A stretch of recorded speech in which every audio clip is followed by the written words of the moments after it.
નકામતા અને ઈચ્છાઓને કારણે બધે ભટકતો હોય, ભગવાન કહે તું મારો છું, મારી શરણમાં આવ. એક જગ્યાએ 100 ફૂટ ખાડો ખોદીએ તો પાણી નીકળે, 10 જગ્યાએ 10 ફૂટ ખોદીએ તો પાણી ન નીકળે. શ્રદ્ધાનો વિસ્તાર ન વધારતા, ઊંડાણ વધારતા. આપણે બધા શું વિસ્તાર વધારવામાં લાગ્યા, આ એ કરું, આનું કરું, પેલાનું કરું, ફલાણું કરું, અને પછી એટલા બધી મૂર્તિઓ ફોટાઓ ભેગા કરી લઈએ અને પછી ગભરાઈએ. આજે આનું ન કર્યું તો આને ખોટું લાગશે, આનું ન કર્યું તો આને ખોટું લાગશે. મંદિરમાં જતા આનંદ થવો જોઈએ, એની જગ્યાએ ડર લાગે માણસ. ઘણા તો એટલા બધા ફોટા ભેગા કરી લે જાણે બોમ્બેની ભરેલી બસ ન હોય. શહેર મંદિર હલે, 2-4 દેવતા તો બિચારા પડી જાય. તો બહુ વિસ્તાર વધારતા નહીં, જેને ભજો એમાં ઊંડાણ વધારો, ગહેરાઈ વધારો. આપણે ઊંડાણ નથી વધારતા ને વિસ્તાર વધાર. આનું કરું, આનું કરું, પેલાનું કરું. આપણને આપણો ભગવાન કોણ? જે આપણું પહેલું કામ કરી આવે આપણો ભગવાન. આપણી તો વ્યાખ્યા શું? જે નજીક હોય મંદિર, જે સમજાઈ જાય એ ગ્રંથ, જે વીઆઈપી ફેસિલિટી આપે એ ગુરુ. આપણા તો ડેફિનેશન પણ પોતાને જ કેન્દ્રમાં રાખીને હોય છે. આપણી તો વ્યાખ્યાઓ એવી ટૂંકી હોય છે કે આપણી સગવડતા સચવાય આપણો ભગવાન. મૂળ વાત. ક્યારેક તો શાસ્ત્ર વાંચો, કઈ રીતે કોની ભક્તિ કેવી રીતે કરાય, એની ગહેરાઈ કઈ રીતે થાય, તમે જેને ભજો છો એને કઈ રીતે પામશો એનો તો પ્રયાસ કરો. આદર તો બધાને છે, પણ ઈષ્ટને પામવાનો પ્રયાસ પણ થવો જોઈએ ને. તો શરણાગતિનો ઉત્સવ પ્રભુએ કરીને બતાવ્યો. શરણાગતિ સિદ્ધ કરીને આપી. ઇન્દ્રએ ક્ષમા માંગી. દંડવત કરતા કરતા આવ્યા. કહેવાય છે દંડવતી પરિક્રમા ઇન્દ્રએ શરૂ કરી છે.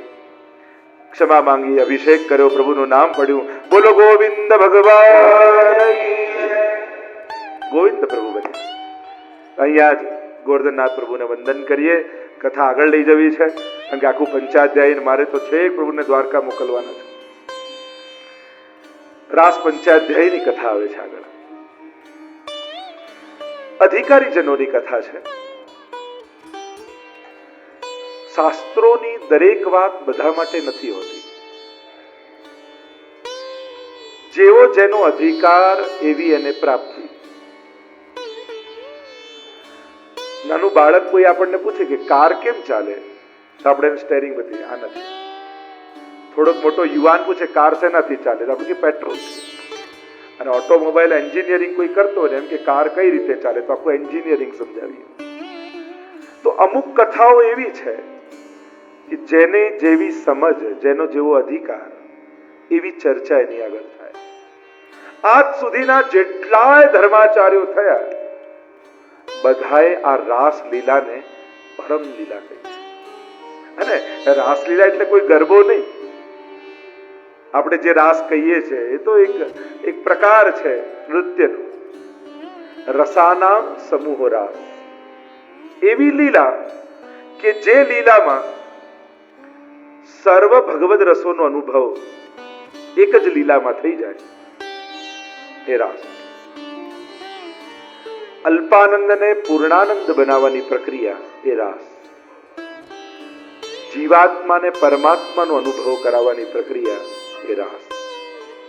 રાસ એટલે કેવલ નૃત્ય નહીં. આ દાન લીલા, માન લીલા, હોરી લીલા, હિંડોળા લીલા, આ જેટલી લીલાઓ તમે કહો છો ને, એ બધી લીલા એક આ રાસ લીલામાં સમાહિત છે. રાસ લીલાને અંતર્ગત મનાય. બધી જ લીલાઓ રાસ લીલામાં કહેવાય. 3 જગ્યાઓ રાસ લીલાના છે. 3 સ્થાન પર રાસ થાય છે. ગિરિરાજજી, વૃંદાવન અને યમુનાજી. આ 3 સ્થાન રાસ લીલાના છે. એક વાત સમજવા જેવી છે. ગ્રંથના કર્તા, જેણે ગ્રંથ રચ્યો હોય, એનું જે માનસિક લેવલ છે, એનું જે ભાવાત્મક લેવલ છે, એ લેવલ પર જ્યાં સુધી આપણે ન આવીએ અને એના ગ્રંથને ન જોઈએ, એ લેવલ પર આવીને ત્યાં સુધી એની રચનાને પૂરો ન્યાય ન આપી શકીએ.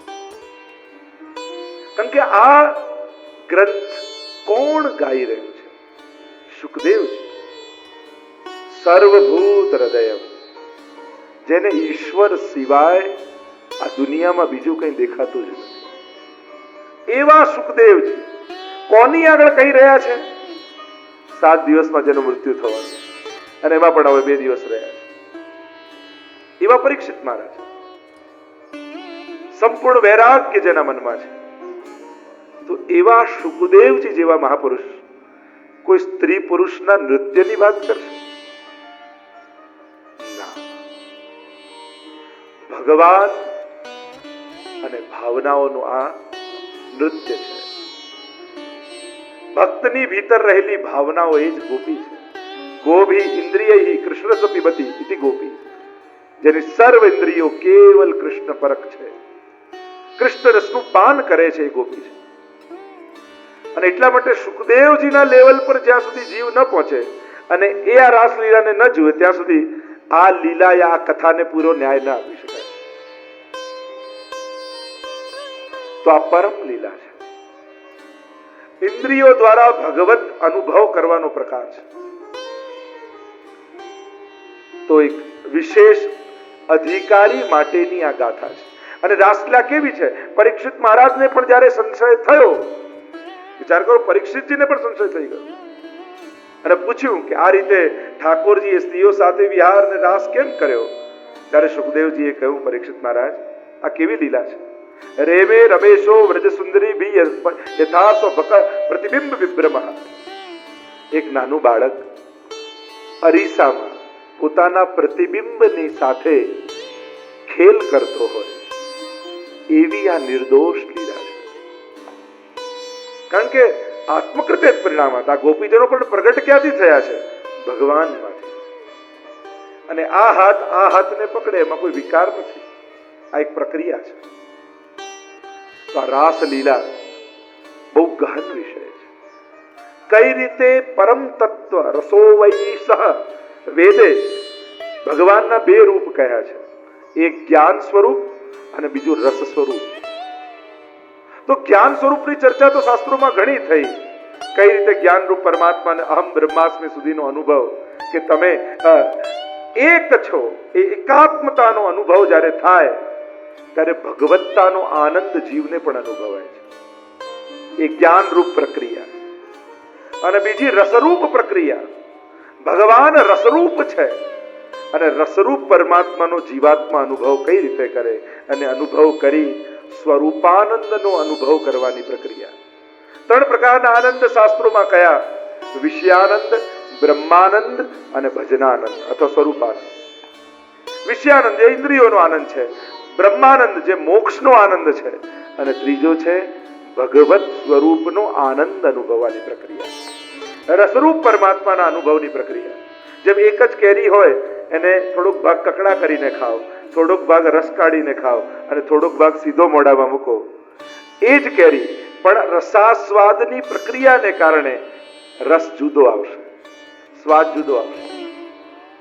એમ એ જ બ્રહ્મને જ્ઞાન રૂપે અનુભવ કરો, કર્મ રૂપે અનુભવ કરો અને રસ રૂપે અનુભવ કરો. એ જ બ્રહ્મનો આસ્વાદ જુદી રીતે કરશો તો સ્વાદ જુદો આવશે. ઘણી ગહન ચર્ચા છે, હમણાં હું પડતો નથી, પણ રસો વૈશ ઈશ્વરને અનુભવવાની પ્રક્રિયા એ રાસ છે. સંક્ષિપ્તમાં, ટૂંકાણમાં સમજાય એવી વાતો કરીએ તો મોક્ષ સુધીનો અનુભવ ભક્તોએ કરી લીધો છે.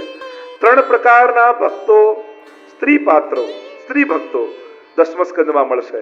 એક સાધારણ ભક્ત, કુબજા, અને એની ભાવના શું? મને આનંદ થાય, ભગવાનને સુખ થાય કે ન થાય. મધ્યમ ભક્ત, મધ્યમ પ્રેમ, અષ્ટપટરાણીઓનો, અમને આનંદ થાય, પ્રભુને આનંદ થાય.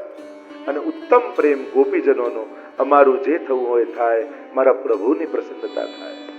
આ પરમ ગોપી પ્રેમ કી ધ્વજા, જિન ગોપાલ કિયો વશ ઉર્ધરી શ્યામ ભુજા. પ્રેમના શિરમોર ગોપીજનોને કહે છે. ગોપિકા નામ ગુરુર પ્રોક્તા, મહાપ્રભુજી પણ કહે છે કે આપણા સૌના ગુરુ ગોપીજનો છે. અને એ ગોપીજનોની વાત જ્યારે કરતા હોઈએ આપણે, ત્યારે બહુ ગહન આ વિષય છે, બહુ ગહેરાઈ વાળો વિષય છે. આપણે લોકો કથાઓમાં ને બહુ સરળતાથી ને સહજતાથી વાત કરીને આગળ નીકળી જતા હોઈએ છીએ, બાકી આ બહુ ગહન વાત છે. આઈએ પ્રવેશ કરે. મહાપ્રભુજી સુબોધનજીમાં આજ્ઞા કરે છે, બ્રહ્માનંદા સમુદ્રુત્ય ભજનાનંદ યોજને. બ્રહ્માનંદમાંથી વ્રજભક્તોને કાઢીને ભજનાનંદમાં જોડવાના છે. મુક્ત મુક્તિ સુધીનો અનુભવ ભક્તોને થઈ ગયો છે. જો યાદ રાખો, મિશ્રી થઈ જવામાં આનંદ નથી, મિશ્રી ચાખવામાં આનંદ છે. પેંડો થઈ જવામાં આનંદ નથી, પેંડો ચાખવામાં આનંદ છે. એમ પેંડો બની જવો એટલે મોક્ષ, ભગવાનમાં ભળી જવું, અને પેંડાને ચાખવો એટલે સ્વરૂપાનંદ. સરળ ભાષામાં સમજાવવાની કોશિશ કરું છું, અઘરી વાત. ભગવાન પણ પોતાની ભગવત્તાનો આનંદ ભક્તોના માધ્યમથી લેતો હોય, અને એનું નામ છે રાસ. ભગવાન પોતાના ભગવત્તાના રસને, રસો વૈશ ઈશ્વર, પોતાના ભગવત રૂપને ભક્તોમાં સ્થાપિત કરી અને એના દ્વારા પોતાના ભગવત્તાનો અનુભવ કરે છે. એ આનંદને ફીલ કરે, એ છે રાસ. ઘણી ઘણી ગહન ચર્ચાઓ છે. आइए प्रवेश करते हैं रास पंचाध्यायी में. भगवान तारात्रि शरदोत्फुल्ल मल्लिका विक्षरन्तुं मनश्चक्रे योग मायामुपाश्रित. भगवान तारात्रि. रास पंचाध्यायની શરૂઆત જ સુખદેવજીએ કરી ભગવાન શબ્દથી. આ કોઈ સાધારણ સ્ત્રી પુરુષની કથા નથી, આ ભગવાનની કથા છે. જેમાં ઐશ્વર્ય, વીર્ય, યશ, શ્રી, જ્ઞાન અને વૈરાગ્ય ષડધર્મને જે ધારણ કરીને બિરાજમાન છે. જો પ્રેમના ગણિત, પ્રેમની દ્રષ્ટિકોણ આ બધા જુદા છે. જેના માટે પ્રેમ જાગ્યો હોય એના માટે ગણિત જુદા થઈ જાય. એમ આ રાસ પંચાધ્યાયની કથા પ્રેમીઓની કથા છે, જેણે ભગવાનને પોતાનું સર્વસ્વ માન્યું છે. ભગવાન સાથેના અનેક ભાવોની ગાથા શાસ્ત્રોમાં આપી છે. દાસ્ય ભાવ, વાત્સલ્ય ભાવ, સાખ્ય ભાવ, શાંત ભાવ, માધુર્ય ભાવ, અનેક ભાવ ભગવાન સાથે જોડાવાના આપે છે. આપણે નક્કી વિચારવાનું, તમારો ઠાકોરજી સાથે કયો ભાવ છે? વાત્સલ્ય ભાવ, દાસ્ય ભાવ, માધુર્ય ભાવ, સાખ્ય ભાવ. શાસ્ત્રોમાં અનેક પ્રકારની ભાવનાઓ આપી છે પ્રભુ સાથે જોડાવા. મહાપ્રભુજી તો કહ્યું સર્વ ભાવે, ઠાકોરજીમાં સર્વ ભાવ રાખવા. અને જ્યાં ભાવ હોય ત્યાં મન જાય, અને એના ગણિત જુદા થઈ જાય. જેમ એકવાર લોકો વર્લ્ડ ટૂર કરવા માટે નીકળ્યા. વર્લ્ડ ટૂર કરવા માટે નીકળ્યા તો જાપાન આવ્યું. તો એક ભાઈએ બહુ મોંઘો કેમેરો ખરીદ્યો. ક્યારે આટલો મોંઘો કેમેરો નથી લીધો. અને ફરતા ફરતા બધા સ્વિટ્ઝરલેન્ડ આવ્યા. એટલા સુંદર દ્રશ્યો, એટલે બધાને થયું કે હમણાં કેમેરો કાઢશે ને ફોટા પાડશે. 3 દિવસ રોકાવાનું હતું. 1 દિવસ ગયો, બીજો ગયો, ત્રીજો દિવસ આવી ગયો, કેમેરો કાઢ્યો જ નહીં. બધાએ કહ્યું કે અરે કેમેરો લીધો છે, ફોટા પાડ. આટલા સુંદર દ્રશ્યો તને દુનિયામાં બીજે ક્યાંય નહીં મળે. કાઢ કેમેરો, કંજુસાઈ શું કરે? ત્યારે પેલા ભાઈએ કહ્યું કે આટલો મોંઘો કેમેરો મેં જિંદગીમાં પહેલી વાર ખરીદ્યો છે, અને મારી ઈચ્છા છે કે આ કેમેરાથી પહેલો ફોટો ઘરે જઈને બાનો પાડું. હવે તમે વિચાર કરો, બુદ્ધિવાળો વ્યક્તિ એમ કે હવે સૌ મૂર્ખો છે ને, હવે એમાં ક્યાં કેમેરો જૂનો થઈ જવાનો? નવો રોલ નાખી લેજે, નવો સેલ નાખી લેજે, એમાં ક્યાં વપરાઈ જવાનું છે? પણ એક દીકરા તરીકે સાચો છે એમ આપણે જાણીએ. એને ભાવ છે કે ના, મોંઘો કેમેરો પહેલી વાર લીધો છે, પહેલો બાનો ફોટો પાડ્યો. પ્રેમના ગણિત તો આવા જ ચાલે છે. આપણે બુદ્ધિથી જે લોજિકલી અને વ્યવહારિક બુદ્ધિ વાળા આપણે લોકો, એટલે આપણને એમ થાય વ્યવહારમાં તો આવું જ થાય, લોજિકલી આમ જ સાચું છે.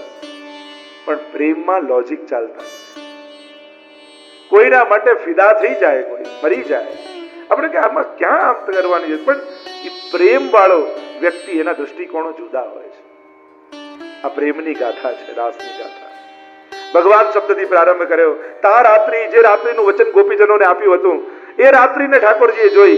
આવ્યા વૃંદાવનમાં, કદંબના વિશાળ વૃક્ષની નીચે ઉભા રહ્યા ઠાકોરજી. ત્રિભંગી રૂપ ધારણ કર્યું. ત્રિભંગી લાલ પ્રભુનું નામ છે ને. ચરણથી ભંગ, અહીંયાથી વાંકું કર્યું, ચરણ આમ પધરાવ્યા. કટીથી ભંગ, કમર ટેડી કરી. ગ્રીવા, ગળાથી ભંગ કર્યો, ત્રિભંગી બને. વેણુને અધર પર પધરાવી